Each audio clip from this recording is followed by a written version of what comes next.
السلام عليكم ورحمة الله وبركاته. النهاردة ان شاء الله هنعمل مع بعض البيتي فور الدايب الجميل بالشكل اللي انتوا شايفينه ده. شكله تحفة وطعمه احلى وبمقادير سهلة وبسيطة. بص المنظر اكنك شارياه من بره بالظبط. دي منظر القلوب. هنا احنا عملنا كذا شكل وهوريكم احنا هنعمل ايه خطوة خطوة، ولازم تمشوا معايا بالمقادير. المقادير مظبوطة جدا وطعمها جميل جدا، وطريقة المربى اللي احنا هنحشي بيها انا عاملاها في القناة. ويلا بينا. انا هنا كده معايا 900 جرام من الدقيق معيار 6 كوبايات، معايا كوبايتين سكر بودرة، معايا 4 صفار بيض، ربع كوباية زيت، 2 بيضة كاملة، فانيليا، معلقتين نشا، 400 جرام من الزبدة. هوريكم هنبتدي هنعمل ايه. اول حاجة انا هنزل بالزبدة. اهم حاجة ان الزبدة تكون ساقعة والبيض يكون بحرارة الغرفة. انا كده نزلت بكمية الزبدة، وهنزل كوبايتين سكر بودرة،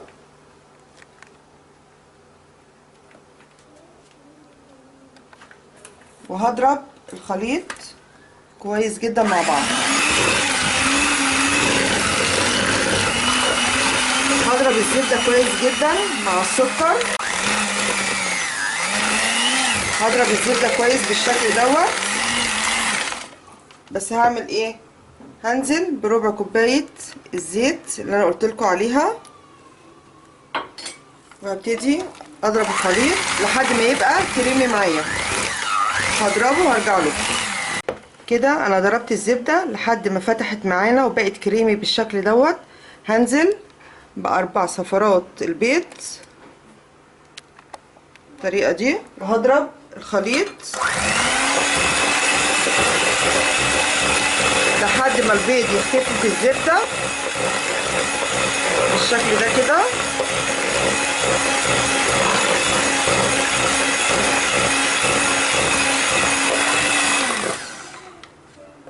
بعد كده بنزل باتنين بيضة كاملة بالطريقة دي، وهنزل بالفانيليا، وهحط ذرة ملح بالشكل ده كده، وهضرب الخليط مع بعض.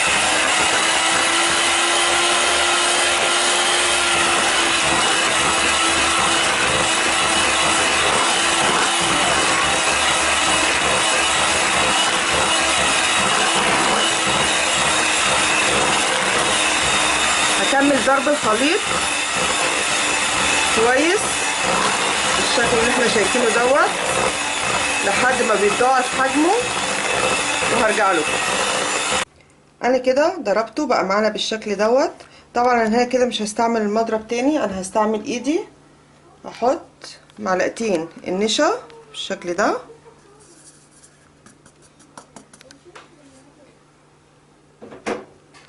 وهنزل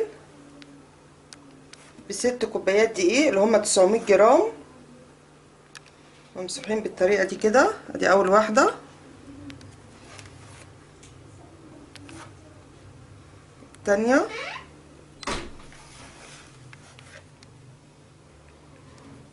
تالت كوباية، وهقلبه. هنزل بباقي الدقيق بالطريقة دي كده.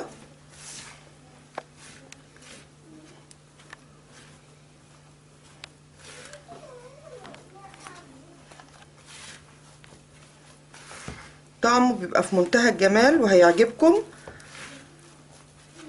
اهو. بصوا بالشكل ده كده،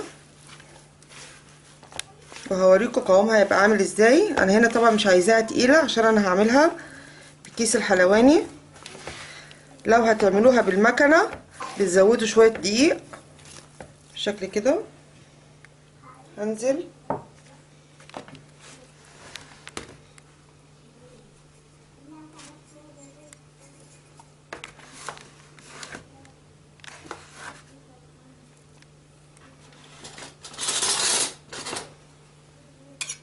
هستعمل معلقه.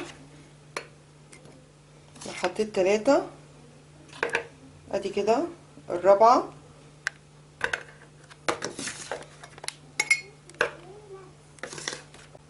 بالكوباية رقم 5 بالشكل ده. وهعجن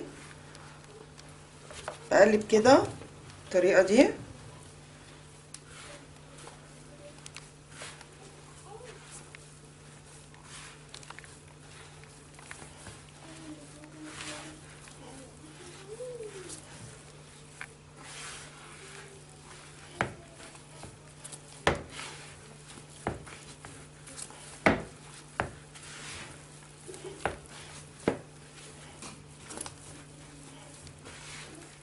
انزل باخر كوباية معايا واحدة واحدة بالشكل ده.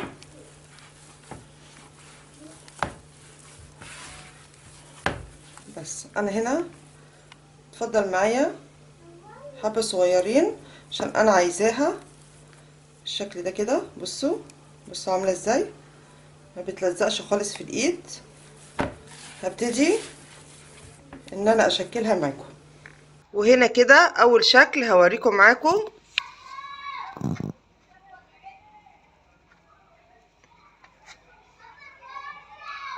شكل البيتيفور ما شاء الله عليه في منتهى الجمال، بالبلبلة، ما بتاخدش منكم وقت وبتخلص على طول. ده اول شكل، وهوريكم الشكل التاني. ده الشكل التاني اللي قلت لكم هوريه لكم.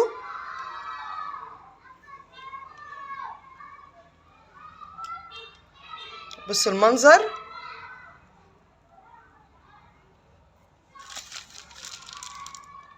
وبنعملها كلها سوا واحد. طبعا انا قسمت العجينة نص غامق معمول بالكاكاو ونص فاتح، وبنشكل بقى براحتنا.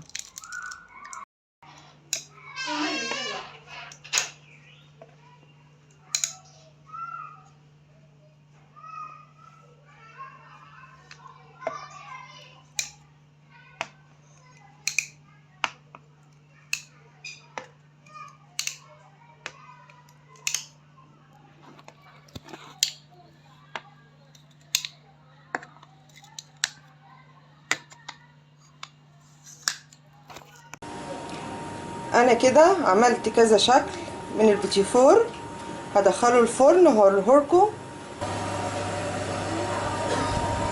بصوا شكل البيتيفور عامل ازاي، شكله جميل جدا. قرب يستوي معانا، الرسمه بتاعتها باينه. اول ما هيخلص هزوقه وهوريهولكم. انا عايزه سوى البيتيفور بالشكل ده. بصوا عامل ازاي، مش عايزه اكتر من كده. كده البيتيفور استوى معانا، هنبتدي نشكله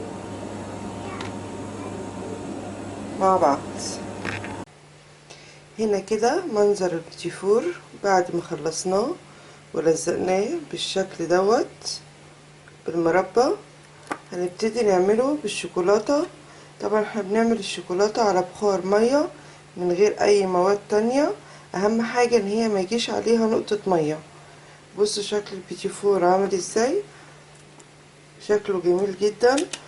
طبعا انا هنا جايبه مربى جوز الهند، مكسرات سوداني، اي حاجه عندكم، والشوكولاته، وهوريكم هنعملها ازاي.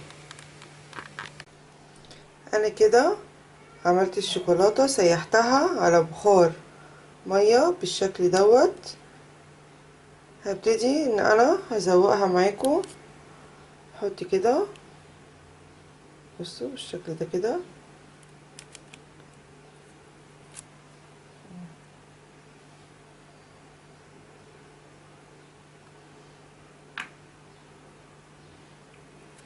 وهنزل بيها بالشكل دوت. طبعا بصوا كده كده.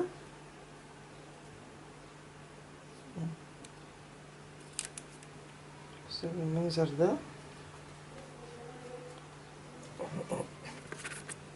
بالمربى. بنحطها كده في المربى بالشكل ده كده. طبعا المربى ديت اللي احنا عاملينها مع بعض، وانا نزلت لكم الطريقه بتاعتها. بنزل على جوز الهند بالشكل ده كده. اللي مش حاببها بالشوكولاته بيعملها بالطريقه دي. بصوا احسن من الجاهز، شكلها جميل جدا. واللي الشوكولاته الغامقه برضو هنعملها على البخار بنفس الطريقه، وهنعمل الكميه كلها وهرجع لكم.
وهنا كده البيتي فور بتاعنا بعد ما خلص بقى بالشكل اللي انتوا شايفينه دوت.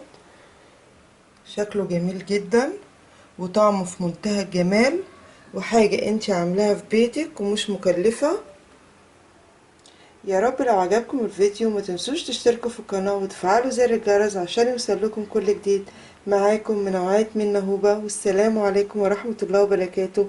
مع السلامة.